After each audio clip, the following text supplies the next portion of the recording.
Hi வணக்கம். Onam special தான் நம்ம இந்த வீடியோவில் பார்க்குறோம். நேந்திரக்காயில் நம்ம சர்க்கரை வரட்டி ரெடி பண்ணுறோம்.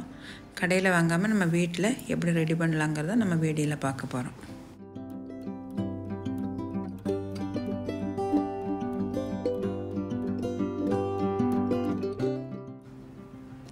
நேந்திரக்காயை நம்ம தோலெல்லாம் எடுத்து மஞ்சத்தூள் உப்பு தண்ணியில் நம்ம கொஞ்ச நேரம் ஊற வச்சுருக்குறோம். இதை நல்லா தண்ணியெல்லாம் களைஞ்சி நம்ம எடுத்துடலாம்.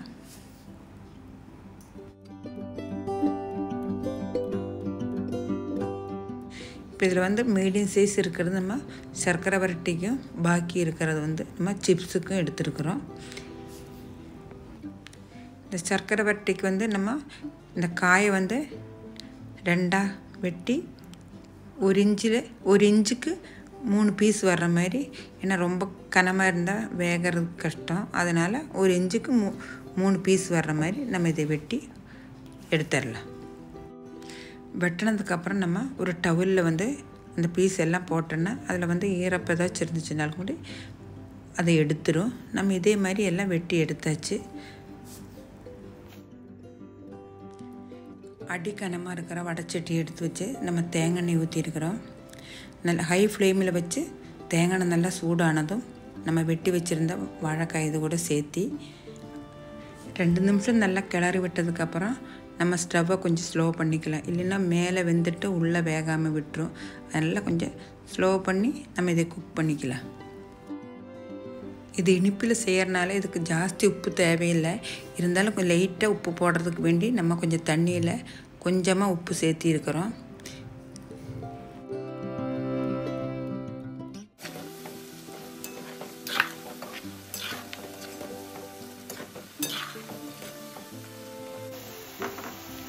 இப்போ நம்மளுக்கு ஃப்ரை ஆயிடுச்சுங்கிறது தெரியறது ஒரு கிளகிளன்னு சவுண்டு வரும். அந்த சமயத்தில் நம்ம இந்த நுரையெல்லாம் அடங்கி இருக்கிற சமயத்தில் நம்ம இந்த லைட்டை அந்த தண்ணியை தெளித்து விட்டுருவோம்.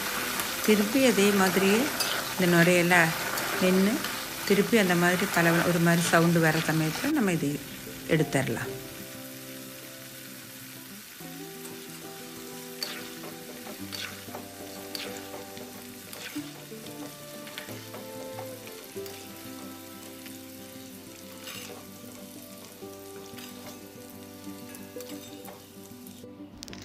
மீதி இருக்கிறது நம்ம இதே மாதிரி வறுத்து எடுத்துடலாம்.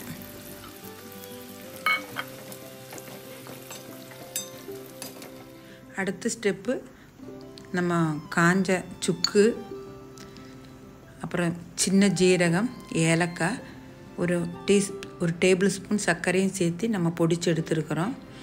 அடுத்து ஒரு பேன் வச்சுட்டு 1/2 டீஸ்பூன் நெய்யை போட்டு, நெய் நல்லா சூடான 2 டேபிள் ஸ்பூன் அரிசி மாவை நம்ம அந்த பச்சை மணமெல்லாம் மாறி அந்த நெய்யில் வறுத்து எடுத்துடணும்.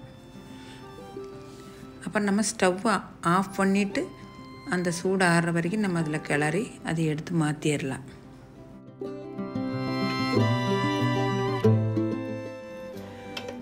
கிராம் வெல்லத்தில் 1/4 கப்பு தண்ணி ஊற்றி நம்ம இந்த வெல்லத்தை நல்லா உருக்கியாச்சு. இதை நம்ம அரிச்சிட்டு வேறொரு பேனுக்கு மாற்றிடலாம்.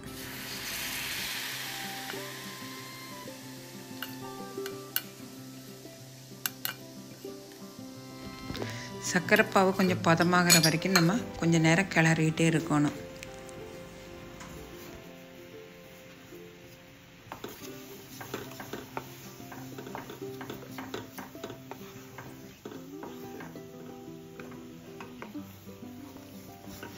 ப்ரௌன் கலர்லேருந்து நம்ம கிளறிகிட்டே இருக்கும்போது ஆரஞ்சு கலர் இந்த ஸ்டேஜ் வரும்போது நம்ம ஸ்டவ்வை ஸ்லோ பண்ணிக்கலாம். நம்ம வறுத்து வச்சுருந்த அந்த சிப்ஸ் இது கூட சேர்த்திடலாம்.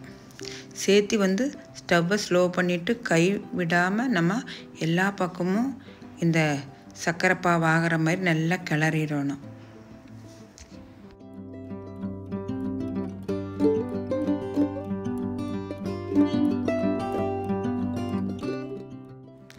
நம்ம பொடிச்சு வச்சுருந்த சுக்கை நம்ம இந்த சர்க்கரைப்பாவை எல்லா பக்கம் ஆனதுக்கப்புறம் அந்த பொடிச்சு வச்சுருந்த சுக்கை கொஞ்சம் கொஞ்சமாக இதில் தூவி நம்ம விட்டு கிளறிகிட்டே இருக்கணும், நிறுத்தக்கூடாது.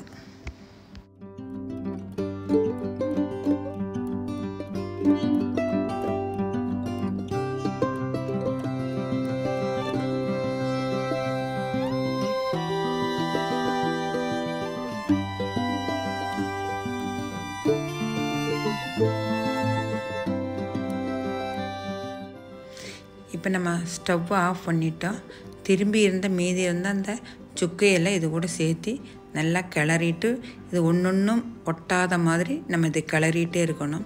அதுக்கப்புறம் நம்ம அந்த அரிசி மாவு வறுத்து வச்சுருந்தோம் இல்லைங்க, அதையும் கொஞ்சம் கொஞ்சமாக போட்டுட்டு திரும்பி இதே மாதிரி கிளறிட்டே இருந்தோன்னா ஒன்று ஒட்டாமல் வந்துடும். அதுக்கப்புறம் நம்ம ஆற வச்சுட்டு நம்மளுக்கு கிறிஸ்பியாக கிடச்சிரும். ஆறுனதுக்கப்புறம் கிறிஸ்பியாகிடும். இந்த சர்க்கரை பாவு இதெல்லாம் அந்த அரிசி மாவு இதெல்லாம் போடும்போது ஒன்றுக்கு ஒன்று ஒட்டாது.